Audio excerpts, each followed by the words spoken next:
What happens when you make it? When all the things that you put down on your to-do list are done, or you have people to do them for you? What happens when you can move on from running your retail or e-commerce business because you've stepped up and become the CEO? Welcome to the Bringing Business to Retail podcast, where I, Selena Knight, share strategies, interview retail revolutionaries, and delve into the minds of e-commerce experts to help you grow a profitable, independent retail or e-commerce business. If you're stuck in a rut, or if you feel like business is way harder than it should be, or you've overachieved all of the things that you've set out to and are wondering what to do next, or how do I even make this better? I know that you're going to love today's episode. Hey there, and welcome to today's episode of the Bringing Business to Retail podcast. I'm Selena Knight, the retail strategist, and in case you haven't heard, the Retail Breakthrough series is live. Yes, it is up. It is ready for you to watch, and if you haven't already, if you're listening to this episode live, we've just dropped the last of the series. Now, I only run the Retail Breakthrough series once a year, which means you only get access to these awesome masterclasses, just short little masterclasses. They go for around about 10 minutes each, but they are packed with business and life-changing nuggets of information, help you up level from shopkeeper to CEO. You can find it for just a few more days over at selenaknight.com/breakthrough. And once you've registered, you'll have access to all 4 of those training videos. But remember, if you're listening to this when the episode goes live, you've only got about another week before they're gone. Yep, they're gone. Now, speaking of CEO, today's guest is Stephanie Mitchell. Now, you may have heard Steph, if you've been listening to the podcast for a while, you may have heard Steph's story last year, where she had moved into the CEO role and she was only working in her business part-time. Now, 12 months later, so much more has happened. Steph doesn't actually work in her store anymore. She is 100% the CEO. She is doing amazing things and helping the community in some ways that she never thought possible. So I wanted to bring her onto the show because, funnily enough, Steph is super excited about jumping into Scale Your Store Live, which starts in about 2 weeks. Now, that says something, right? Someone who has already surpassed all of the things that they set out to do in their retail business is still eager to jump back into Scale Your Store Live and to learn and to refresh and to set her business up for success because, well, I'm going to let Steph tell you why.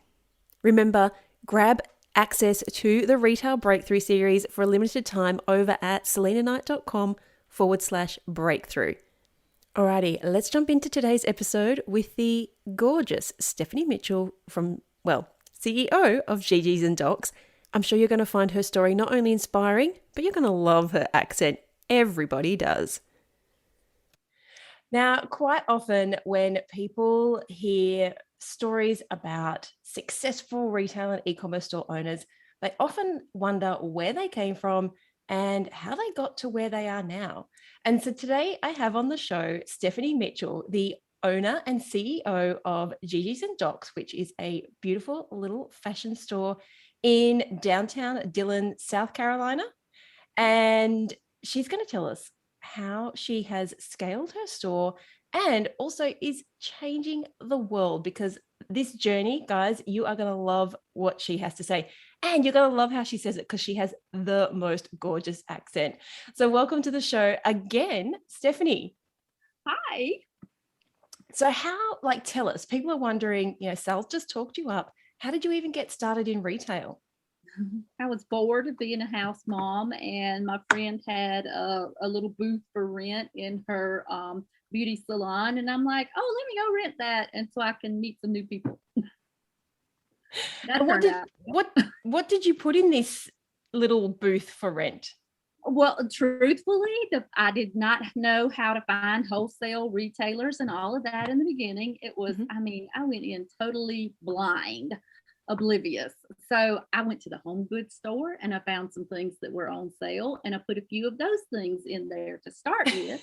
And then I started researching online clothing retailers. And so, it was just um, hunt and pick in the beginning, and I found a few that were decent. And then I finally got into, oh, there's a big market in Atlanta, and I can actually go online and order stuff from there. So, And I get it cheaper. right, I finally got it all together, but it took me a while.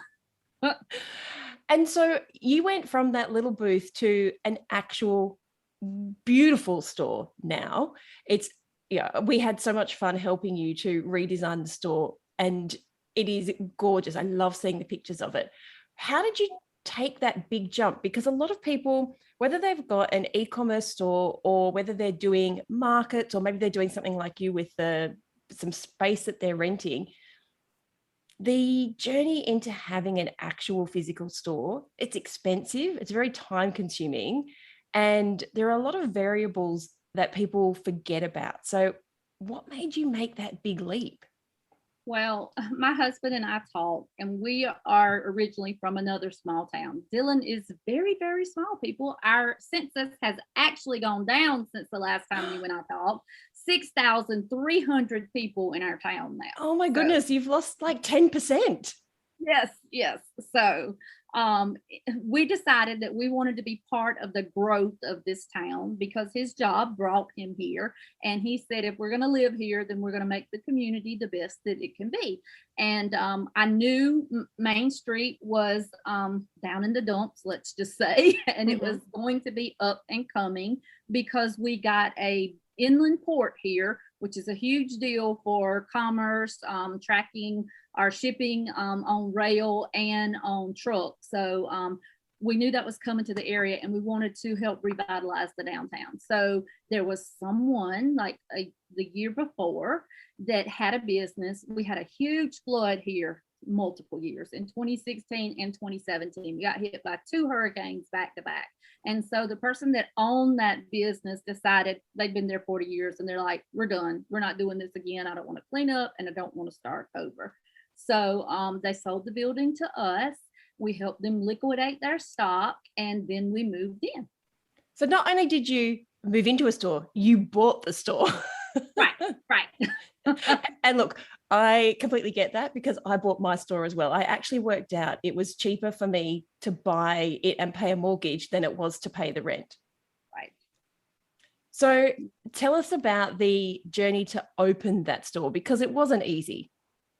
It wasn't. Oh gosh, the person that was there before had wedding gowns and prom gowns, and bless them, I love them, but they probably never had a inventory reduction sale the whole 40 years they were there. And there were dresses that were from the 80s still left in there. So, oh, it was a nightmare. I mean, probably 500 wedding gowns and maybe 2,000 prom dresses and things to try to sell. So I helped her liquidate that out.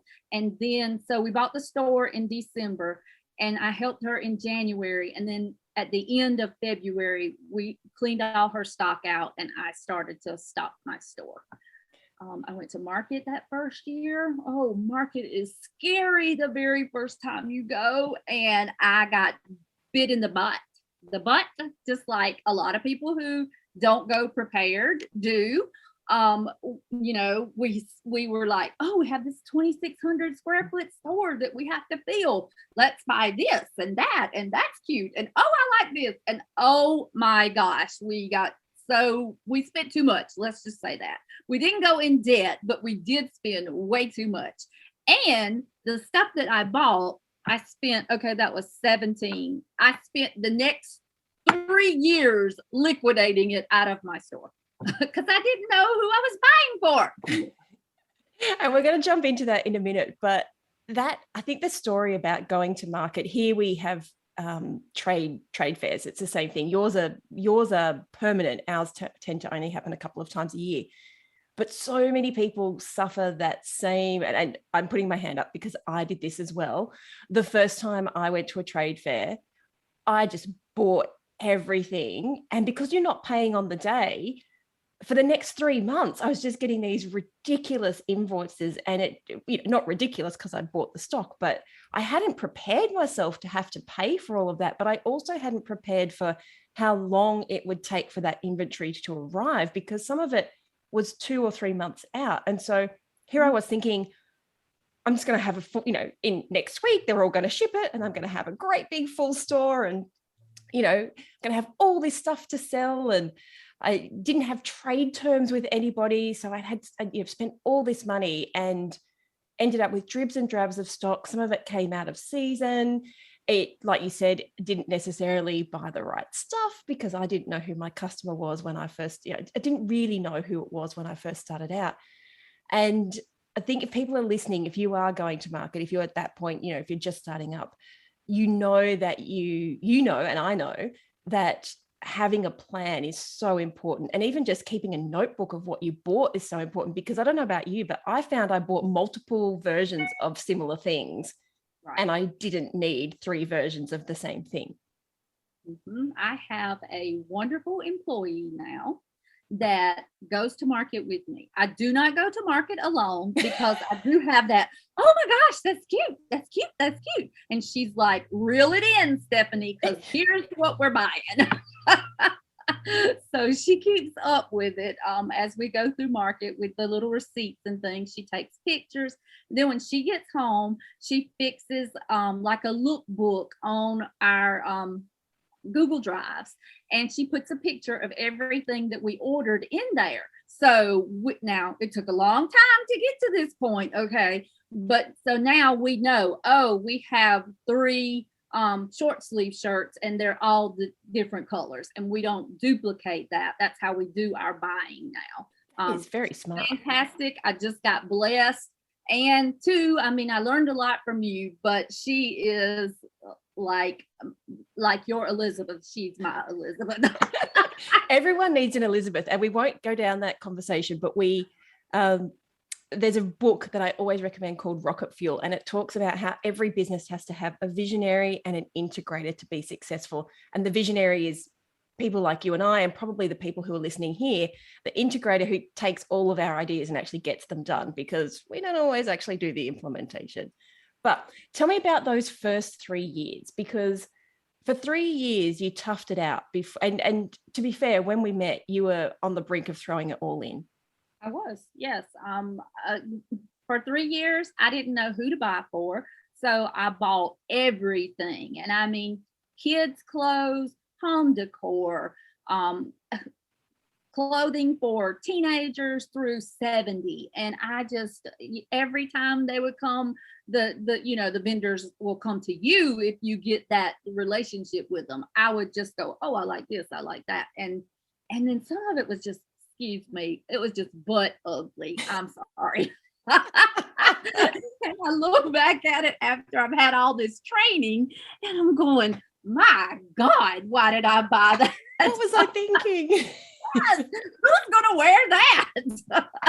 But anyway, so I worked through a little, and then when I came to you, I did your scale your store course. I think that's open in October, and I did it that October, and then you and I started working together in January. So that course like opened up my eyes. I'm like, holy shit, I got to get my crap together, or I'm not going to be in here long term.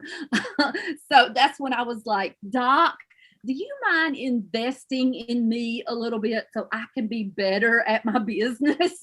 And of course, he's like, whatever you think, Stephanie, you're good at financial stuff. So whatever you think. So we did that. How did that conversation go? Because I know for a lot of people, like, scale your store is not cheap, but it's value packed. And a lot of people have that hesitancy to invest in themselves. And especially if it is family money, having that conversation with your partner. I know Doc is super supportive, but what advice would you give to people who have been thinking about, whether it's scale your store or something else, they're thinking of putting a big investment into themselves to step up, and they're struggling with having that conversation with their partner or their family?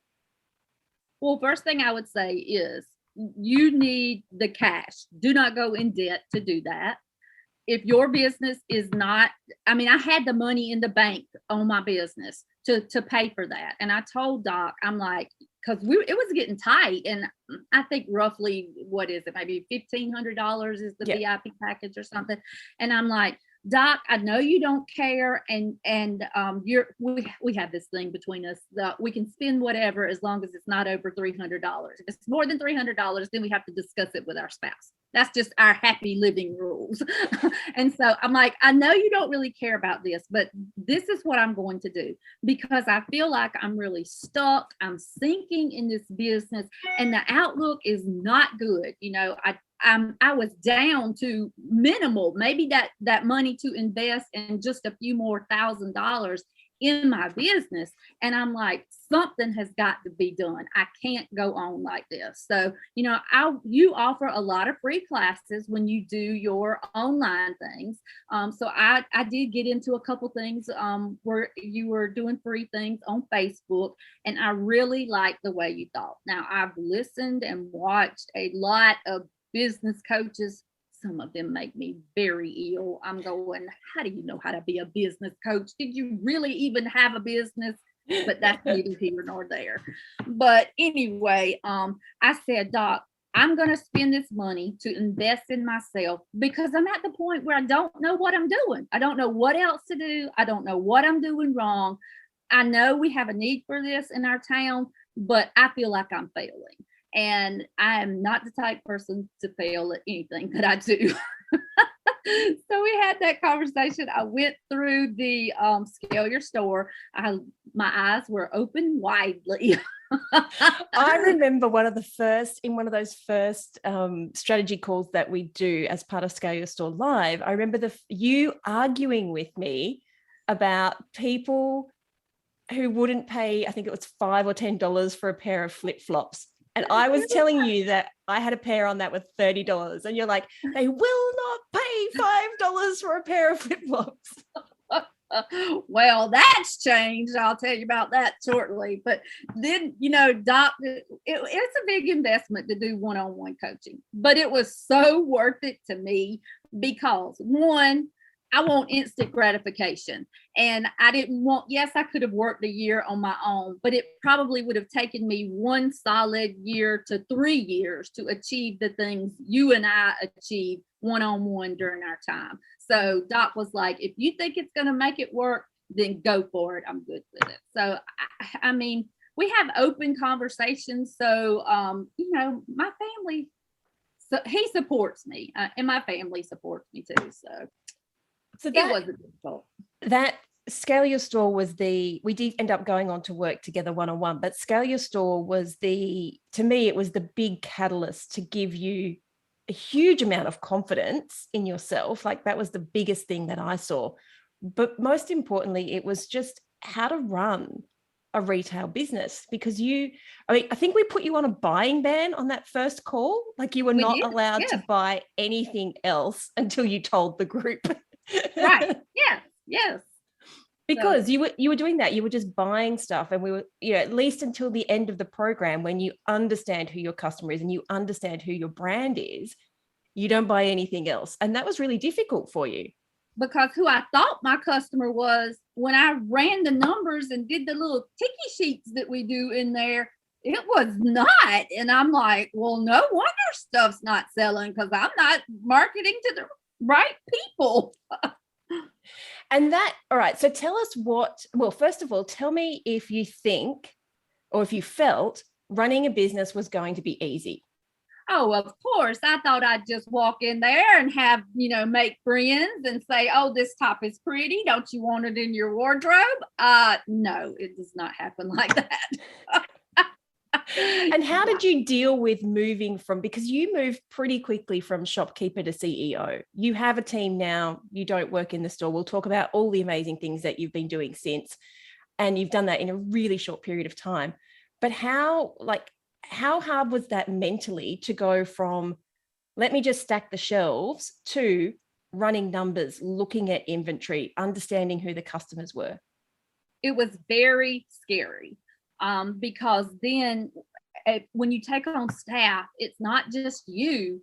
they depend on you, and you have to make the sales so that they can, you can meet the payroll and they can keep their job. And it was, but for me, my mental health at that point, working in that business, was worth me investing in, because I had gotten to the point where I was trying, I couldn't do it all. I mean, my business was growing, and yes, we'll discuss this later. Everybody, I'd like to not be the face of my business, but I am. But everybody was coming in, wanting to see, wanting this, and I just could not run the numbers on the back end. I could not do any evaluations as to, hey, am I profitable selling this shirt? Is there a better company to buy that basic from without some assistance? So I tease now and I say, okay, you're at that point where you're about to kill yourself and you need to hire an employee, but your bank account is screaming,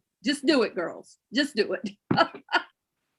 You started the store to help the community. That was your biggest, and you were a bit bored, but you started the store to help the community. At any point did that, and I think a lot of people who listen to this podcast have a reason like that for starting their business, whether it's to help people, to help the community, to help themselves, whatever that is.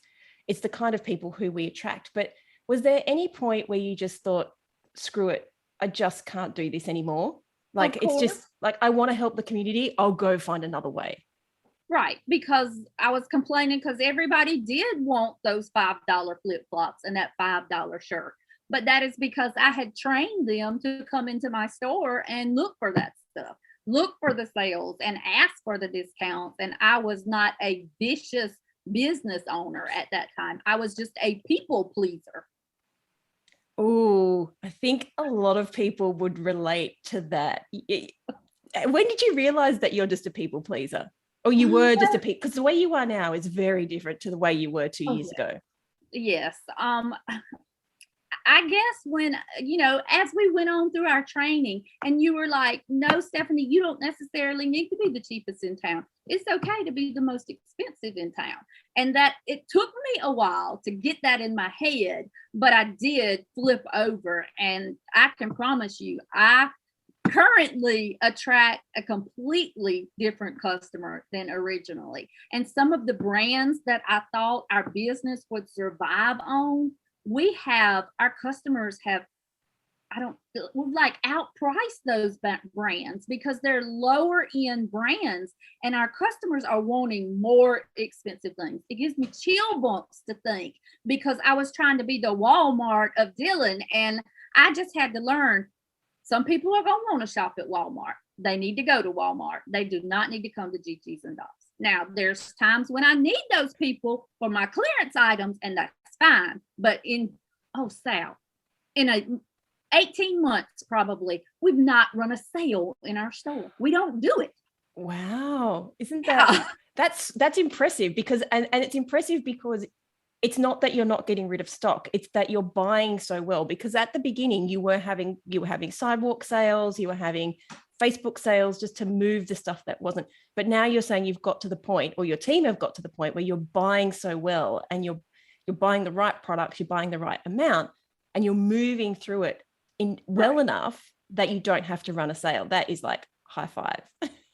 And we tried to even do like a customer appreciation with the points, and our people don't care. They don't come for a sale. They come for what they want and to see the employees. That's why they come. You just mentioned Walmart. I remember we had some very heated conversations in those training sessions. I remember you heatedly discussing with me that, because Walmart moved to about 10 minutes away, didn't they? They opened a store, and you were saying that was going to be the death of your store. Like, all your customers were going to leave and go there. Yeah. And no, it's not. I mean, it's not true. I have a totally different customer type than I did even when you and I worked together. So you've just continued to refine that. Yeah. And part of it is because of the things that I'm out doing in the community outside of my job. Mm-hmm. But part of it is because this has become very comfortable to me. I know when I go into my store, I'm going to enjoy interacting with the customers that come in. I don't have to kill myself tagging everything and figuring out, what's the cost going to be on this item that we got, and how many's in inventory and filling orders and all of that stuff. I can be the CEO and I can make my customers the queens, and they love it. This just warms my heart. So tell me, you've had a very different customer base. How have you worked that out without having to have a sale? Honestly, in a small town, it really is word of mouth. And, I ran for political office here. So when you run for political office in a small little city, every person in your district expects you to come see them on their front door. So that I got to know a lot of good people, because there's a time, if you don't get out and about and learn things about the city you're in, you'll be like, oh my gosh, these people are so like cheap and aggravating and I don't want to deal with them. But going out and running for political office, I met some really, really nice people. And that's how I've changed part of my customer base. Really, I'm not recommending in big cities that you go door to door, because that's too scary. But if you live in a small town, even if you just walk your block or your neighborhood and hand out, hey, I'm new in town, here's my business card or whatever, come see me, I'm open these hours. It really makes a difference. It's crazy, but it does. Do you know what? I think as an outsider looking in, it wasn't you handing out flyers. What you did was, one, you became a bit of a celebrity, and people always want to hang out with celebrities. But also what you did was you aligned yourself with more affluent people, being the business owners. And you were doing that just after Scale Your Store. You started holding networking events, and you got asked to be the president of the local chamber because you were so active and, that's right, let's say, outspoken. I'm a troublemaker, let's just say it. I make trouble for the city council all the time. How did you get from, and how did you do it so quickly to get from being, I guess, the store manager, which is kind of where you moved to during Scale Your Store, and then you moved, once we started working together one-on-one, you did a lot more different things. But how did you make that transition from just working in the shop every day to now you don't work there? Well, I hired a great team using the hiring tools. I can tell you, we waited. We just hired a new team member, and it took us probably 9 months to a year to do that. Wow. Because we were just not getting good response. And I was like, okay, I know we need some help, but sorry, I'm going to come in there. We're going to tough it out until we find the right person. So I did not settle for less than what I wanted. And I put policies and procedures in place for my employees. I love my employees. They're just like family, and I will love on them and I will encourage them. But they also know that I will call them out to the carpet when the time is right if the things are not going as they should. If the numbers are not being met, or if inventory is out of whack, I will call them to the carpet. But we're still good after that, because they know it's just business oriented. And if you're not making money, they don't have a job. Right. So that the processes and getting people, one of the things I see, because one of the first things we talk about is putting the customer tracker in place. And a lot of people, especially if they have physical stores with staff, they struggle with implementing it. They don't want to pressure their team. What would you say to that?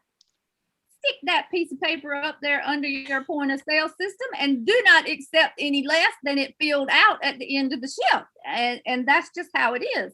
You will fill this paper out, because that is how we are determining what we buy. And in essence, in the long run, how you're going to keep your job.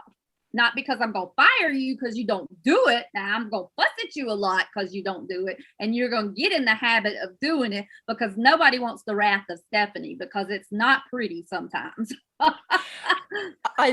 You and I have so much fun together, but most people would have when we first met, you were very opinionated, but you weren't necessarily that strong, outspoken opinionated. You had opinions that you kind of kept to yourself because I remember you saying it was a Southern thing. You have to be polite to everybody.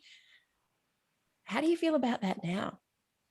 I can't remember if you and I had the conversation about firing the customers. Did we talk about that, or did I hear that? No, Oh yeah. Oh girl. Sometimes. Okay. You live, well, you don't live in a small town, but you're I'm currently in have a worked currently at, in I a was gonna small say, town. you're Yes. in a small town, so you know how that is.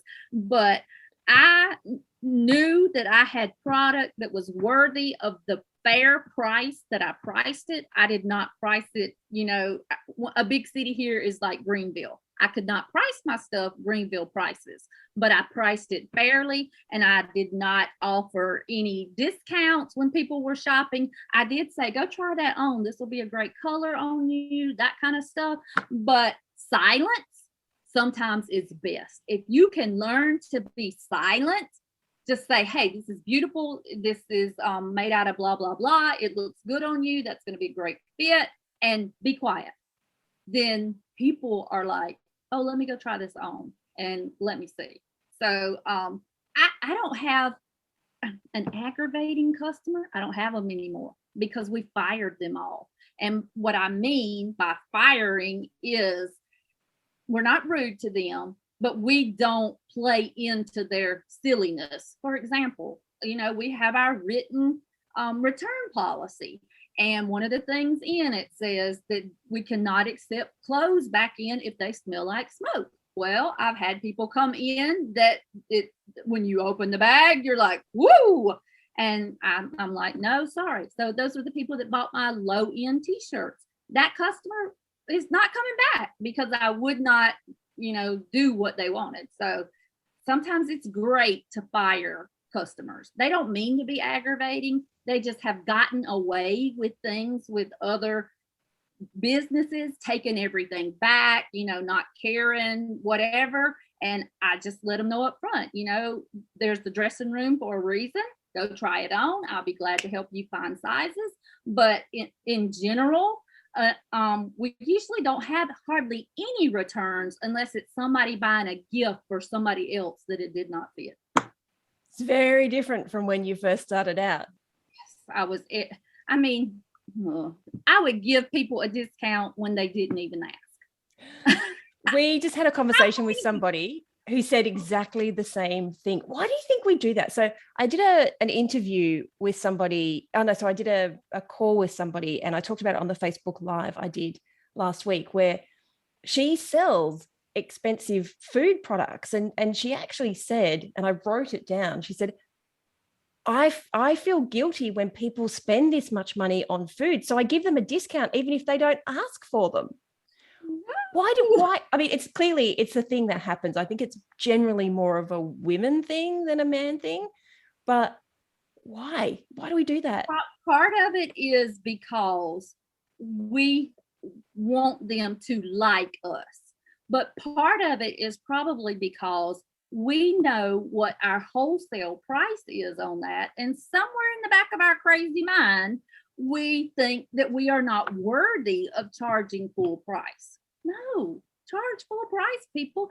And on top of that, make it easy to take people's money. Any kind of payment source out there that you can find, put it on your page, get it in your store, do the little scan things, the QR codes where people can pay. It makes a world of difference. Now, I do still have discounts. Like I have a military discount, I have a teacher discount, I have a first responder discount, and I think that's all of them. And when people come in and they're new customers, because you got to make those new customers remember you to come back. I will ask those things, and I'm like, are you any of these? If they fall into the category, because I'll even accept a church Sunday school teacher as a teacher. I'm good with that because 10% is not a lot, and that's usually what they get, but it makes them feel fantastic. Yeah, I ask them, but if they don't fall into that case, that they're not upset that they don't get a discount.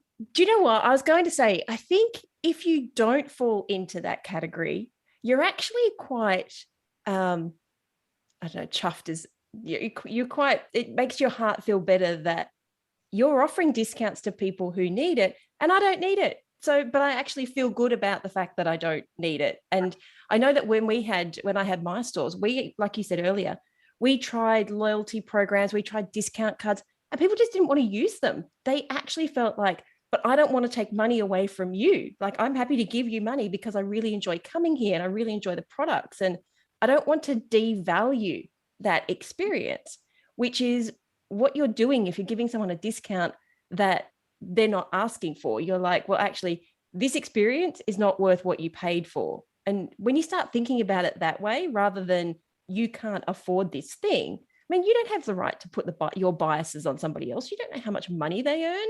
You don't know what Right. this is doing for them. Like, maybe this is the one thing that they've wanted to buy for ages and they've been saving up. And by you giving them a discount, like, it takes away from the experience. Mhm.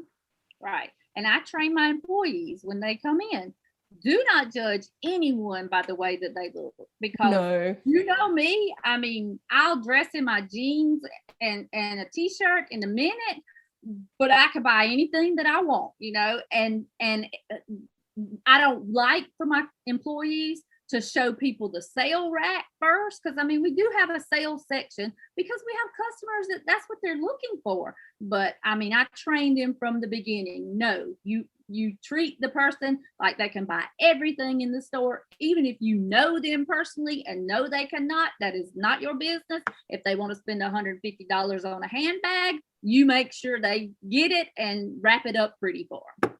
Yeah. The sales section, I have this thing, and I always say never underestimate the power of people who buy stuff on sale, because for the most part, I can buy most things I want to buy, but there are brands that I never buy at full price because I don't think they're worth full price. But I do like the brand, and I have this brand of activewear that I love, and I only ever buy stuff on sale because I don't want to pay $100 for a pair of workout tights. I'm happy to pay 60, but at 100, I'm like, yeah, I don't see the value. So I I'm will with just you. wait till stuff goes on sale. And every one of those sales emails, I pretty much buy.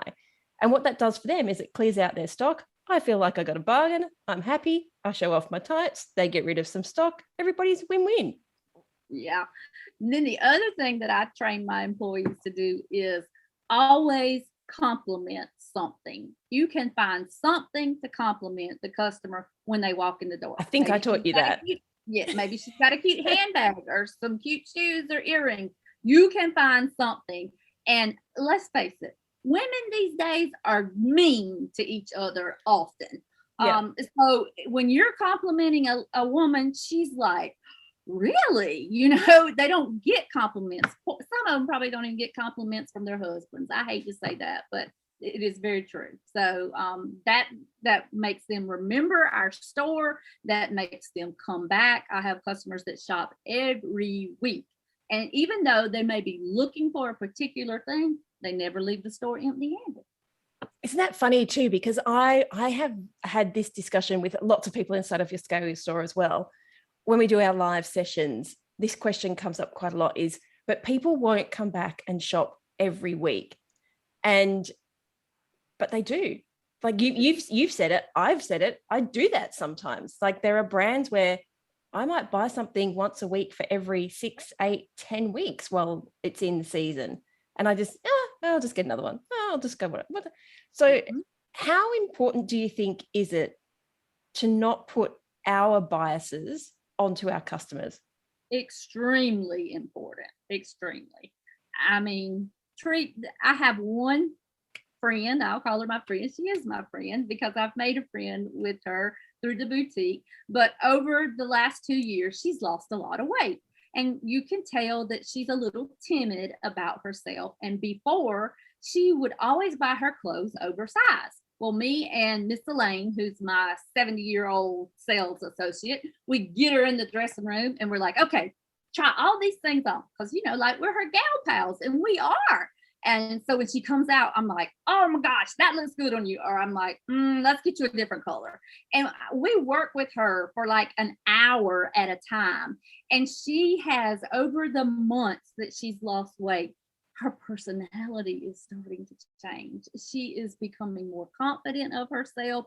And that is what I live for, Sal. I mean, I love that because my background, I grew up very, very poor with nothing. And it makes me feel so good to be able to help people and make them feel good about themselves and know that it's okay to feel good about yourself. You should feel good about yourself. Let's just jump in for a moment. I love that Miss Elaine is still there. 70-year-old salesperson. Yeah. And from what I remember, she crushes sales. Like, give her a sales target and she hits it above and beyond. She has a cult following. She has a cult following. We started advertising on Facebook when she's going to be in the store because all her friends are like, gotta go by and see Miss Elaine. Or I saw Miss Elaine changing the mannequin in the window. I had to come back and stop. I mean, a lot of people would think older sales associates, technology, Facebook, all those things, like, give them a wide berth. But you have this, did you have that hesitation when you hired her? I did, but you know what? She can sell everything in the store. I can afford to put somebody else behind the register. And that's how we worked it. Isn't that interesting? That you basically just figured her superpower out and said, right, if she can do this really well, we can afford the back end, like somebody to put the sales through. Mm-hmm. Love that. That is true CEO mentality. All right. So fast forward 18 months now, and a lot of things have happened. Tell us about what happens after you finish scaling your store. Okay. So I finished scaling my store. I hired one employee, and then that grew to 2 or 3 more. We got a marketing person who does our Facebook and those kinds of things, takes our pictures. She likes to do live sales. I like to talk on live, but I hate those comment sold sales. It's just too much work for me. But they work. They do work. And we used them in 2020 because we had to. Yes. But the process of being able to pull it all out and get it in this system when I already have it in that system, to me, I'm like, that's extra work. Why do I want to do that? So I let her handle those. But I mean, we're doing very, very well. My company has been self-sufficient for the past 3 years. And we've been able to support the community with donations and assistance. And I developed, me and 3 friends went together and we developed a nonprofit, and it's called Dillon Community Alliance. And that's to give back to the city, to help them with business training, to help them know what type of business is going to do well downtown, find them funding, just kind of fangirl them so that they do very well. So we did that, and that's where I was tonight. I said I was asking for money from the county council. I've already asked for money from the city, so hopefully we'll get that. But the city, last year was our first year. We were tasked with doing some tourism related things to get people into our town. Even though it looks crappy, we still did it. We had a good time. The area we entertain with is cute. So we just kind of, steered them away from all the other stuff. But they gave us $12,500, and they wanted us to put on 4 months worth of concerts. So that's not very much money for 4 months worth of concerts. When you have to pay for a band, you know how much a band costs. Anyway, we leveraged that money, got some sponsors from the city. The economic impact that we got out of those 4 different concerts, we more than tripled that money that they gave us. So, of course, I wrote that all down when I'm asking for funds for this year. So I upped what I wanted. So we'll see what happens. But I mean, things like that. And just tonight, somebody came up to me from the Republican Party and said, "You're such a great speaker. I want you to come and speak at my event." And I'm like, okay, really? I think me. you are very much downplaying some of your achievements here. First of all, when she says she asked for money tonight, she asked for $100,000, 10x, nearly 9x what you asked, what you got last time. But you also received a huge grant. Was it at the end of last year or the beginning of this year? It was about this time last year, September, from Lowe's. I was awarded a national grant. I just sent in, the things that I had done in my business. They asked, how have you made it through COVID? And of course, some of those things were, thank God, we were already set up online. Thank you, Sal. So we did that, and we did some comments sold, and we offered delivery and those types of things. And then I put in there the things that I did about my nonprofit to actually help the other businesses in town. Yes, $20,000 I won from Lowe's. And what did you do with it? I reinvested it in my store. I did. My employees got a bonus because we worked our tail off in 2020, and my employees got a bonus, and we reinvested it. That is amazing. What I love the most, I think, is that this has given you the confidence, but also empowered you so much that you're now teaching other people those foundational and even more advanced strategies that you learnt during our time together. And political stint? Yes, I ran for office here for our city council. We had one election. There were the person that was already in there 12 years. He's been there 12 years. He got one vote more than I did. And then somebody did a write-in vote. So that put us to runoff status. So you literally became a draw. Like, we're not talking, sometimes they call it a draw when it's within a certain margin. You literally drew the incumbent of 12 years. Right. And we went 2 weeks later to election. Politics is ugly, and I don't think it's my thing, but I enjoyed being, going out and meeting people and learning things that I did not know. Oh, I learned a whole lot of stuff I didn't know. But anyway, the second time we went up for election, he beat me by five votes. Damn. So, my city has a lot of confidence in me, and I don't think I'm a nobody, but I'm not out. I wasn't in the South. If you're not born and raised in your city, they often consider you an outsider. But, they put their faith in me because I do try to do things the right way. And that's why I probably will never succeed in politics, because I can't be that nasty. Oh, it's awful. But I learned, now I know about codes and ordinances and stacking tax credits, because this is my passion, and my wonderful staff that I have at Gigi's and Doc's is allowing me to do this passion. And I have a real estate agent here in town, and she's young and she's super smart with her real estate, but she's like, Stephanie, how do you know all this stuff? Well, when I want to know something, I can go look it up and read about it. It's not rocket science, but most people just like to take advice from somebody else. And Facebook, they just crowdsource the answer on Facebook. And even if you told me the sky's blue, I'm going to go, let me see if that ordinance says the sky's blue. Is this where you pictured yourself?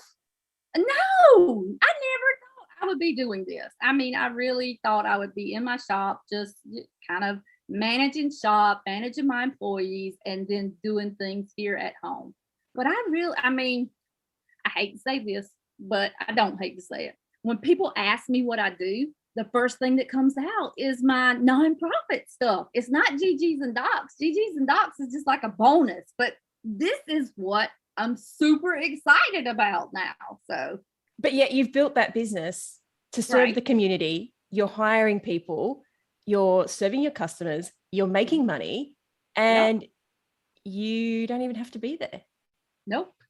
Let me ask you, because one of the things that just, when I said that, it made me think about it. One of the things that people struggle with, and you just said you thought, if I'd asked you this question all those years ago, where you would be right now. You would have thought you're still working in the shop, bit of this, bit of that. How has the idea of what you're doing now shifted? I'm just trying to put this, I'm not asking this question very well. Most people get scared by the fact that they can be or do or have something way more than owning a shop.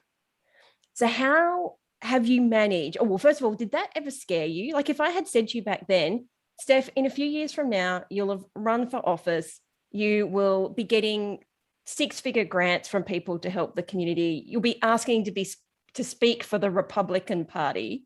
Like, what would you have said? I said, lady, you're nuts.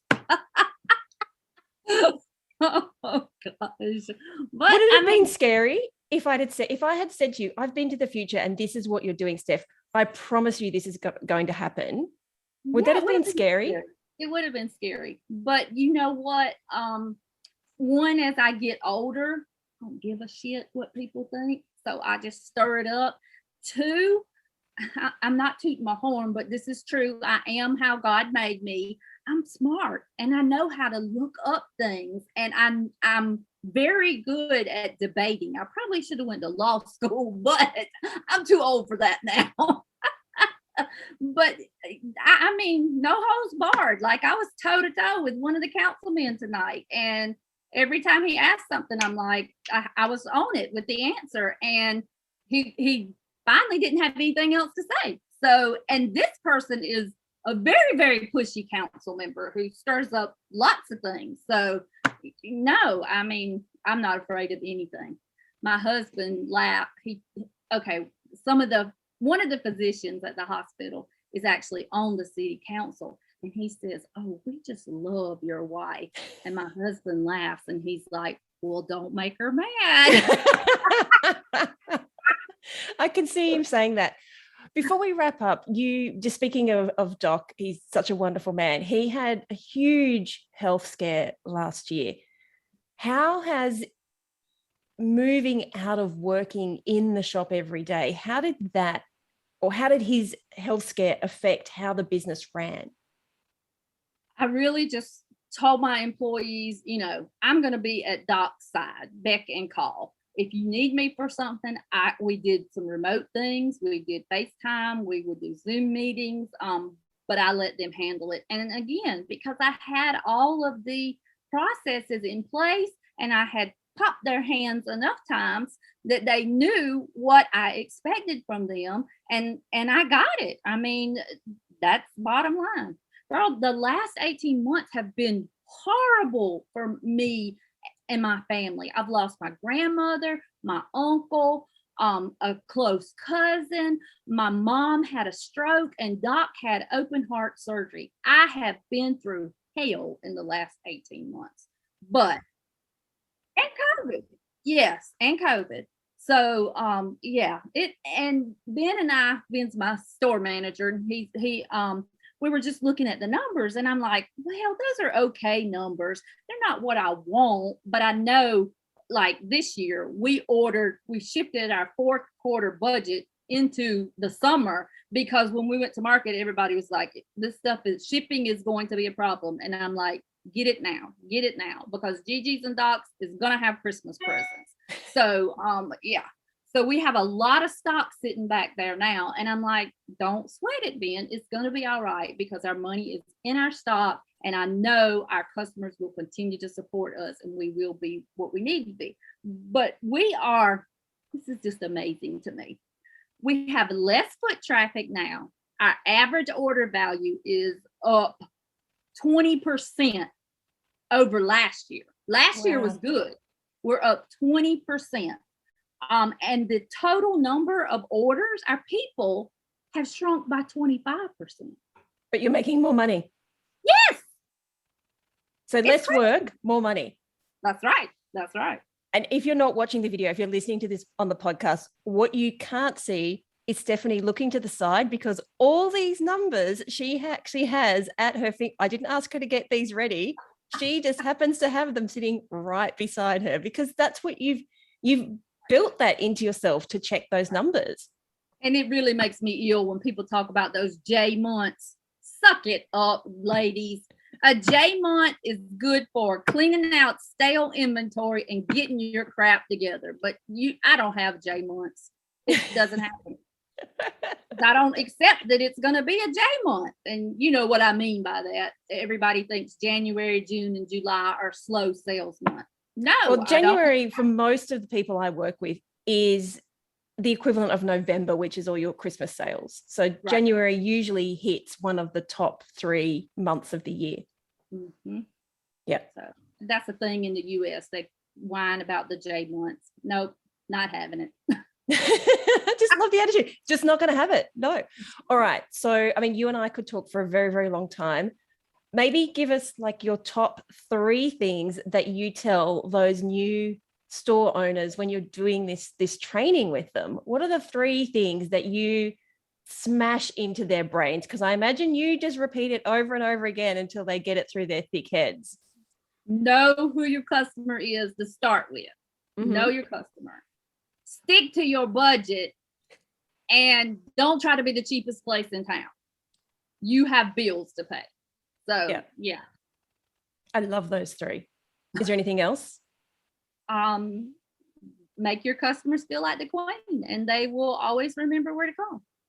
Awesome. We didn't even talk about your e-commerce stuff, but if people want to see like if they're going to small town Dillon, or if they want to see the kinds of products that you sell, where can they find you?